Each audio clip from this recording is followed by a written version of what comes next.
ओम शांति। 10 जुलाई 2026 बाप दादा के अनमोल महावाक्य। मीठे बच्चे, बाप आए हैं तुम बच्चों की अविनाशी ज्ञान रत्नों से झोली भरने। यह एक एक ज्ञान रत्न लाखों रुपयों का है। प्रश्न, गुप्त दान का इतना अधिक महत्व क्यों है? उत्तर, क्योंकि बाप तुम्हें अभी गुप्त ज्ञान रत्नों का दान देते हैं। इसे दुनिया नहीं जानती। फिर तुम बच्चे इन ज्ञान रत्नों का दान करने से विश्व की राजाई ले लेते हो। यह भी गुप्त है। ना कोई लड़ाई, ना कोई बारूद आदि, ना कोई खर्चा। गुप्त रीति से बाप ने तुम्हें राजाई दान में दी, इसलिए गुप्त दान का बहुत महत्व है। डबल ओम शांति। एक शिव बाबा कहते हैं, एक ब्रह्मा दादा कहते हैं। दोनों का स्वधर्म है शांत। दोनों ही शांति धाम में रहने वाले हैं। तुम बच्चे भी शांति धाम में रहने वाले हो। निराकार देश में रहने वाले आए हो साकारी देश में पार्ट बजाने, क्योंकि यह ड्रामा है ना। बच्चों को ड्रामा के आदि मध्य अंत का ज्ञान बुद्धि में भरा हुआ है, ऊपर से लेकर नीचे तक। ऊंचते ऊंच भगवान, उनके साथ बच्चे। इन बातों को अच्छी रीति समझो। तुम्हारे सिवाय यह ज्ञान कोई में है नहीं। तुम पढ़ते हो खुदाई स्कूल में। भगवान वाच, भगवान तो एक ही है, कोई 10-20 भगवान नहीं है। जो भी सब धर्म वाले हैं, उनकी जो भी आत्माएं हैं, सबका एक ही बाप है। फिर बाप सृष्टि रचते हैं तो कहा जाता है प्रजापिता ब्रह्मा। शिव को प्रजापिता नहीं कहेंगे। प्रजा तो जन्म मरण में आती है। आत्मा संस्कार के आधार से जन्म मरण में आती है। फिर चाहिए प्रजापिता ब्रह्मा। गाया हुआ है, परमपिता परमात्मा प्रजापिता ब्रह्मा द्वारा रचना रचते हैं। उनको बुलाया ही जाता है पतित पावन आओ।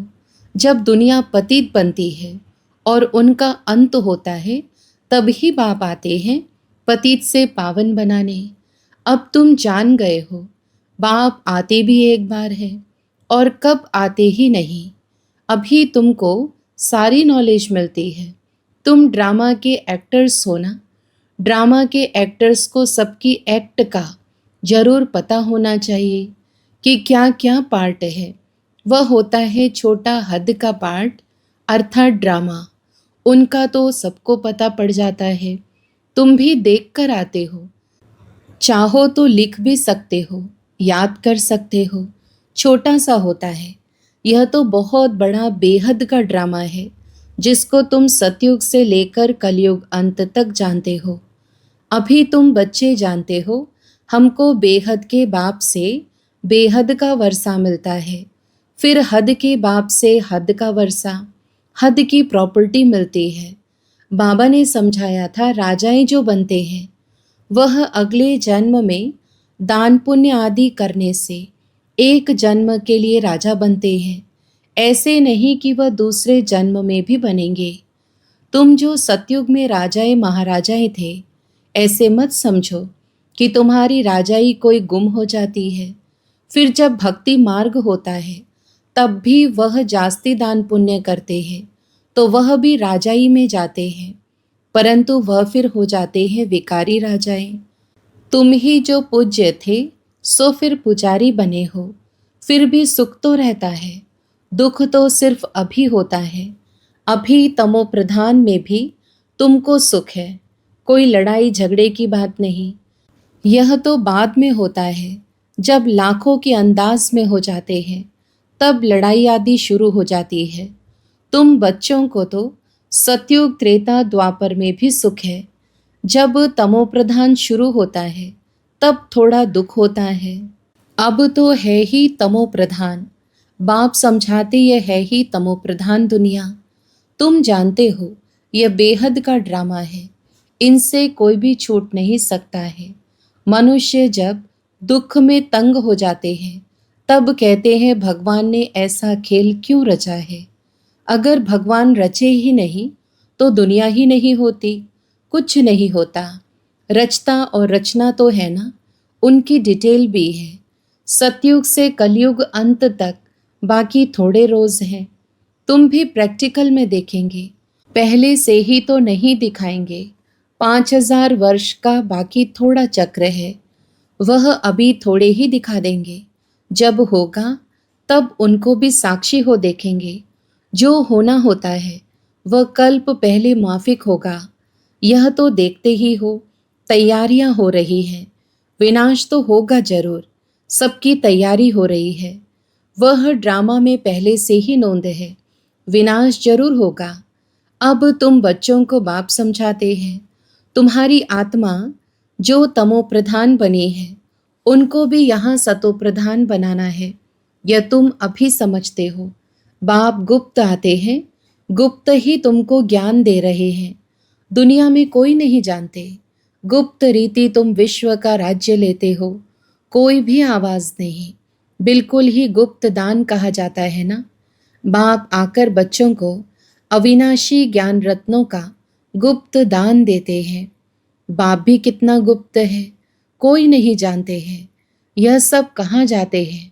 ब्रह्मा कुमार कुमारियाँ क्या करते हैं? कुछ समझते नहीं। तुम बच्चे जानते हो बाबा कितना गुप्त है। तुम बच्चों को गुप्त विश्व का मालिक बनाते हैं। ना कोई लड़ाई, ना कोई बारूद, ना कोई खर्चा। यहाँ तो एक छोटा गांव लेने में ही कितने झगड़े, मारामारी चल पड़ती है। तो बाप आकर गुप्त दान देते हैं। अविनाशी ज्ञान रत्नों से तुम्हारी झोली भरते हैं। कहते हैं भर दो झोली, शिव भोला भंडारी। तुम जानते हो शिव बाबा हमारी अविनाशी ज्ञान रत्नों से झोली भर रहे हैं। तो एक एक रत्न लाखों रुपए का है। तुम कितने रत्न देते हो, फिर तुम कितने दानी बनते हो, वह भी गुप्त है। देवताओं को कितने हथियार भुजाएं आदि दे दी है, वास्तव में है कुछ भी नहीं। सतयुग में देवताओं को इतनी भुजाएं आदि तो होती नहीं। कलयुग में कितने अनेक प्रकार के हथियार दे दिए हैं। विनाश के लिए बॉम्ब्स हैं, तो फिर तलवार बाण आदि क्या करेंगे? तुम कहते हो ज्ञान खड़ग, ज्ञान तलवार तो उन्होंने हथियार समझ लिए हैं। है कुछ भी नहीं। तुमको तो गुप्त दान मिलता है, तुम फिर सबको गुप्त दान देते हो। तुम जानते हो बाबा हमको श्रीमत दे रहे हैं। श्रीमत है ही भगवान की। तुम जानते हो हम आते हैं नर से नारायण बनने। उनको सर्वगुण संपन्न, 16 कला संपूर्ण, दैवी गुणधारी कहा जाता है। दैवी गुण सिर्फ उन देवी देवताओं में होते हैं। फिर कलाएं कम होती जाती हैं। जैसे संपूर्ण चंद्रमा की रोशनी अच्छी होती है, फिर कम होती जाती है। कम होते होते बाकी एकदम पतली लीक बच जाती है। सारा गुम नहीं होता, लकीर जरूर होती है, जिसको अमावस कहते हैं। अब तुम्हारी है बेहद की बात। तुम 16 कला संपूर्ण बनते हो। दिखाते हैं कृष्ण के मुख में माताएं चंद्रमा देखती है। यह है साक्षात्कार की बातें, जिसकी समझानी बाप बैठ देते हैं। अब तुमको संपूर्ण बनना है। माया का संपूर्ण ग्रहण लगा हुआ है, बाकी जाकर लकीर बचती है। सीढ़ी उतरते आए हैं, सबको सीढ़ी उतरनी ही है, तभी फिर सबको वापस जाना पड़े। तुम तो अभी थोड़े हो, आहिस्ते आहिस्ते वृद्धि होगी। पढ़ाई में बहुत नहीं पास होते। तुम्हारे सेंटर्स भी धीरे धीरे वृद्धि को पाते रहते हैं। समय नज़दीक आता जाएगा, फिर समझेंगे इन्हों में क्या है। दिन प्रतिदिन वृद्धि को पाते रहते हैं। अभी कहते हैं हमने समझा था। यह कहाँ तक चलेंगे, खत्म हो जाएंगे। शुरू में इस डर से बहुत भाग गए, पता नहीं क्या होगा, ना यहाँ के ना वहाँ के रहेंगे, इससे तो भागो। भाग गए, फिर उनमें से आते रहते हैं। बाप कितना सहज रीति से बैठ समझाते हैं। इन अबलाओं अहिल्याओं को कोई तकलीफ नहीं देते हैं। इन्हों का भी उद्धार तो होना है। कहते हैं बाबा हम तो कुछ पढ़ी लिखी नहीं है। बाबा कहते हैं कुछ नहीं पढ़ी हो तो बहुत अच्छा है। शास्त्र आदि जो भी पढ़े हो वह सब भूल जाओ। मैं कुछ जास्ती पढ़ाता नहीं हूँ, सिर्फ कहता हूँ मुझको याद करो, तो फिर बादशाही तुम्हारी है। बस तुम्हारा बेड़ा पार हो जाएगा। बच्चा पैदा हुआ और कहेंगे बाबा, बस वर्षे का हकदार बन जाते हैं। यहाँ भी तुम हकदार बन जाते हो। बाप दादा को याद किया और राजधानी तुम्हारी, इसलिए गाया हुआ है सेकंड में जीवन मुक्ति। साहूकार लोगों का है पिछाड़ी का पार्ट, पहले गरीबों की बारी है। तुम्हारे पास आपे ही आएंगे। दलितों का भी उद्धार होना है। भिल्ली का भी गायन है। कहते हैं राम ने भिल्ली के बेर खाए। वास्तव में राम भी नहीं है, शिव बाबा भी नहीं है। हाँ, हो सकता है इस ब्रह्मा को खाना पड़े। भिल्ली आदि खाएंगी, समझो टोली आदि ले आए तो इनकार कैसे कर सकते हैं। भिल्ली गड़िकाएं ले आएंगी तो तुम भी खाएंगे। शिव बाबा कहते हैं मैं तो नहीं खाऊंगा, मैं तो अभोक्ता हूँ। तुम्हारे पास आएंगे सभी। गवर्नमेंट भी मदद करेगी कि इनको उठाओ। तुमको भी ऑटोमेटिकली प्रेरणा होगी। बाबा गरीब निवाज है तो हम भी गरीबों को समझाएं। भिल्लियों से भी निकलेंगे। इतना बड़ा झाड़ है, इनमें एक भी देवी देवता धर्म का नहीं रहा और सब धर्मों में कन्वर्ट हो गए हैं। अब बाप कहते हैं जो भक्ति करने वाले हैं उनको समझाओ। तुम देख रहे हो सैपलिंग कैसे लगता है, ब्राह्मण कैसे बनते हैं। जो सूर्यवंशी चंद्रवंशी देवता बनते होंगे वही आते जाएंगे। एक बार भी सुना तो स्वर्ग में जरूर आएंगे। बाबा ने काशी कलवट का भी मिसाल सुनाया है। शिव बाबा पर जाकर बलि चढ़ते थे, उनको भी कुछ तो मिलना चाहिए। तुम भी बलि चढ़ते हो, पुरुषार्थ करते हो राजाई के लिए। भक्ति मार्ग में राजाई तो होती नहीं, वापस कोई भी जा नहीं सकते। तो क्या होता है, उनके जो पाप किए हुए हैं उनकी सजा भोग चुकतू कर देते हैं। फिर नए सिर जन्म होता है, नए सिर पाप शुरू होता है। बाकी रहना तो सबको यहाँ ही है। नंबर 1 में तुम ही हो। तुम ही 84 जन्म भोगते हो। सबको सतो रजो तमो में आना होता है। बाप कहते हैं इस समय सारी मनुष्य सृष्टि का झाड़ जड़जड़ीभूत हो गया है।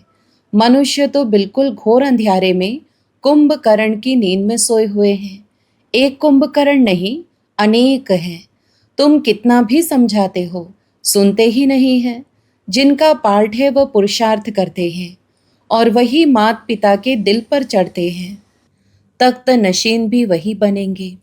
कितनी बच्चियां पूछती हैं बाबा, बच्चों को डांटना पड़ता है। बाप कहते हैं इसका इतना कुछ नहीं है। तुम पुकारती हो हम पतितों को पावन बनाओ। बाप भी कहते हैं काम महाशत्रु है। ऐसे नहीं कहा जाता, क्रोध शत्रु है। माताओं में इतना नहीं होता है, पुरुष बहुत लड़ाई करते हैं। अब बाप ने तो माताओं को आगे किया है। वंदे मातरम। नहीं तो माताओं को कहते हैं तुम्हारा पति गुरु ईश्वर है, उनकी मत पर चलना है। हथियाला बांधा, फिर फट से पतित बने। यह ईश्वर मिला उनको। अभी रामराज्य स्थापन होता है, बाकी सब मरते जाएंगे। बाबा ने समझाया है विनाश काले विपरीत बुद्धि, विनाश काले प्रीत बुद्धि। तुम्हारी परमपिता परमात्मा से प्रीत बुद्धि है। तुम्हारी आत्मा जानती है शिव बाबा इनमें आते हैं। इन द्वारा हम सुन रहे हैं। इतनी छोटी बिंदु है। शिव बाबा का यह टेम्परेरी रथ है। इनके द्वारा यह रुद्र ज्ञान यज्ञ रचा है जो बढ़ता ही जाएगा। बच्चों की बूंद बूंद से तालाब भरता रहता है। बच्चे अपना सफल करते रहते हैं क्योंकि जानते हैं यह तो सब कुछ मिट्टी में मिल जाना है, कुछ भी रहना नहीं है।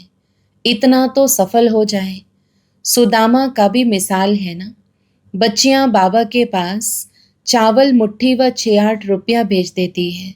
वाह बच्ची, बाप तो गरीब निवाज है ना। यह सब ड्रामा में नोंद है, फिर भी होगा। बांधेलियां हैं। बाबा कहते हैं भाग्यशाली हो, शिव बाबा का हाथ तो मिला ना। एक दिन आएगा, सब आर्य समाजी आदि भी आएंगे। जाएंगे कहाँ? मुक्ति जीवन मुक्ति की हट्टी तो एक ही है। सजाएं खाकर सबको मुक्ति में जाना है। यह है कयामत का समय, सब वापस जाएंगे। यह है साजन की बारात, कैसे बारात जाएगी यह भी साक्षात्कार होगा। तुम्हारे सिवाय और कोई देख न सके। अच्छा, मीठे मीठे सिकिलधे बच्चों प्रति माता पिता बाप दादा का याद प्यार और गुड मॉर्निंग। रूहानी बाप की रूहानी बच्चों को नमस्ते। हम रूहानी बच्चों की भी रूहानी माता पिता बाप दादा को याद प्यार, गुड मॉर्निंग और नमस्ते। धारणा के लिए मुख्य सार। पहला, बाप द्वारा ज्ञान का जो गुप्त दान मिला है उसकी वैल्यू को समझ अपनी झोली ज्ञान रत्नों से भरपूर करनी है। सबको गुप्त दान देते जाना है। दूसरा, इस कयामत के समय जबकि वापस जाना है तो अपना सब कुछ सफल करना है, प्रीत बुद्धि बनना है, मुक्ति और जीवन मुक्ति का रास्ता सबको बताना है। वरदान, भोलेपन के साथ ऑलमाइटी अथॉरिटी बन माया का सामना करने वाले शक्ति स्वरूप भव। स्पष्टीकरण, कभी कभी भोलापन बहुत भारी नुकसान कर देता है। सरलता भोला रूप धारण कर लेती है, लेकिन ऐसा भोला नहीं बनो जो सामना नहीं कर सको। सरलता के साथ समाने और सहन करने की शक्ति चाहिए। जैसे बाप भोलानाथ के साथ ऑलमाइटी अथॉरिटी है, ऐसे आप भी भोलेनाथ के साथ साथ शक्ति स्वरूप भी बनो तो माया का गोला नहीं लगेगा। माया सामना करने के बजाय नमस्कार कर लेगी। स्लोगन, अपने दिल में याद का झंडा लहराओ तो प्रत्यक्षता का झंडा लहरा जाएगा। अव्यक्त इशारे, ज्वाला स्वरूप स्थिति में रहे शक्तिशाली याद का अनुभव करो। विशेष याद की यात्रा को पावरफुल बनाओ। ज्ञान स्वरूप के अनुभवी बनो।